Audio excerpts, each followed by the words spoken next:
Good morning and welcome to Rising. We have a fantastic show for you today. Briahna and I are dressed shockingly similarly. Yes, we're like the Blues. What's the Dan Aykroyd? Yeah, speak? that is what it is. The Blues Brothers. The Blues Brothers. Mm-hmm.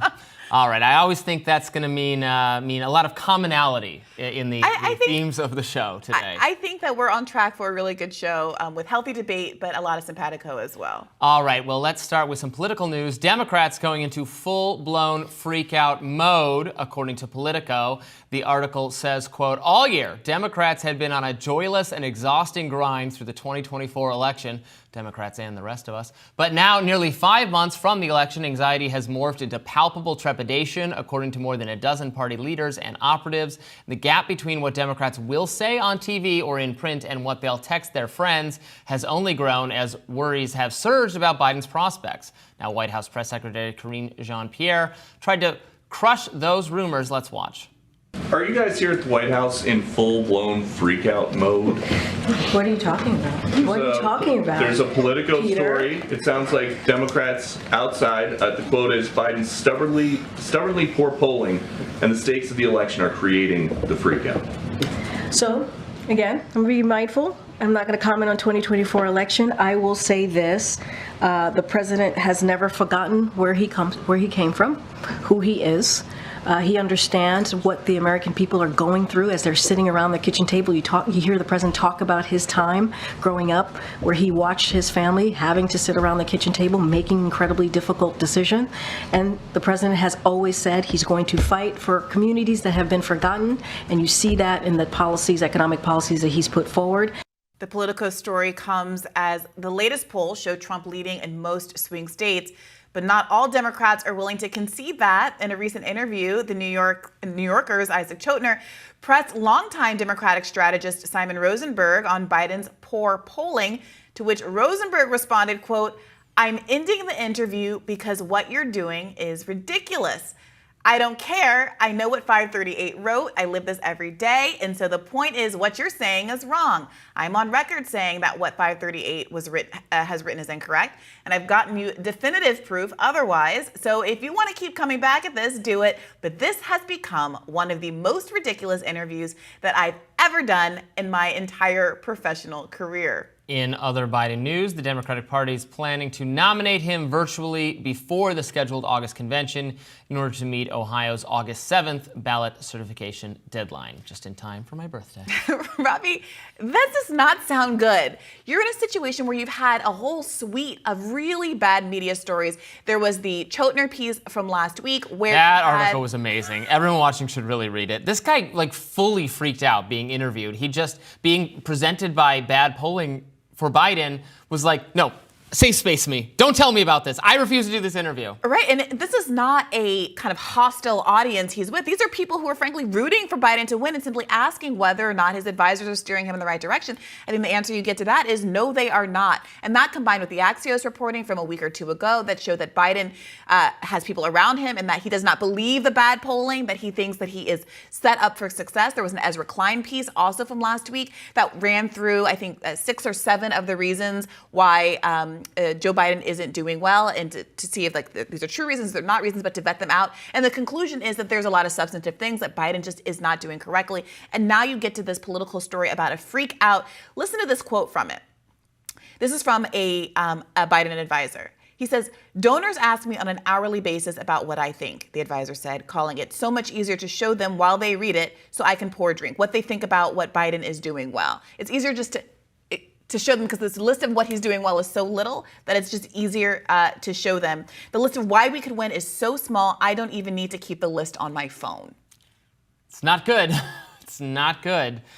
Yeah, the polling doesn't lie, and I don't, the person being interviewed had some specific beef with 538, but it's a variety of polls in a variety of states consistently showing Biden trailing, sometimes trailing dramatically, sometimes trailing but just a little bit. And if you construct things only likely voters between this age at this time in this place, then you can maybe manufacture a slight Biden edge in 1 or 2 of the states. Yeah, the argument, it's not good. Rosenberg's argument is that the 2022 midterm polls were off, and that they predicted a red wave, and that red wave didn't materialize. And what others have come back and said is that while there were a few outliers, here and there, that polls more often than not are correct, and that frankly, when they're wrong, they tend to be wrong in the advantage of Democrats, right. Meaning that Democrats underperform the polls. In 2020, they were wrong in the advantage of Democrats. The Right. polls had Biden won, but the polls had Biden winning by a lot more Yeah. and winning some of those states. Yes, the only silver lining that I can possibly see for Biden is that it is true. In 2022, I was one of the people who saw the polling, saw that the economy was terrible. There was so much negativity about Biden. The red wave looked very plausible to me.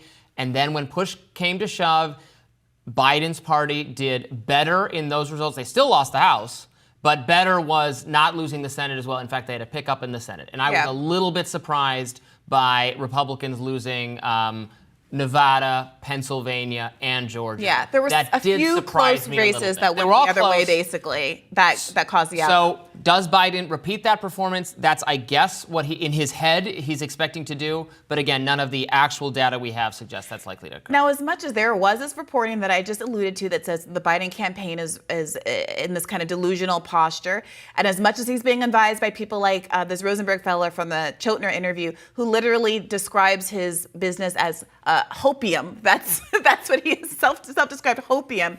It does seem like there has to be some recognition of the dire straits Biden is in, seeping through perhaps as evidenced by the fact that the convention is now moving to a virtual nomination process.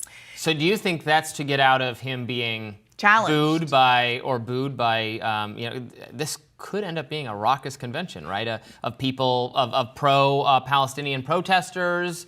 And it's said, reminiscent of, by 68, LBJ had to drop out. He couldn't give an interview, a speech, a rally anywhere without being heckled by anti-war protesters, that kind of thing. Yes. Well, I actually just interviewed John Nichols from The Nation. We're going to have him on the show later today. Yeah. But also, he's going to be on tomorrow's episode of Bad Faith Podcast, and we talked at length. He is a historian of party politics and about previous examples and not so recent history in which, but for a candidate being able to wrestle themselves to a podium and make a speech and really consolidate the discontent in the crowd, we could have had a very different sort of outcome in the history of American politics. So I do worry about protests, and I do worry about kind of more substantive challenges, because remember, entering into this race before anything happened, before Gaza, before a lot of these bad economy numbers, before any of it, about 3/4 of Democrats did not want Joe Biden to be the candidate simply because of his age. Now, whatever you feel about that, that was the starting point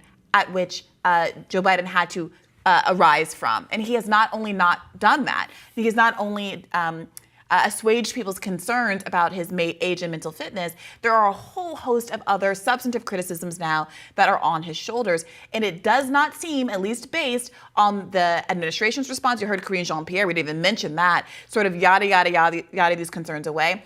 And the choice to basically run away from the convention, it does not seem like he's really taking these head on.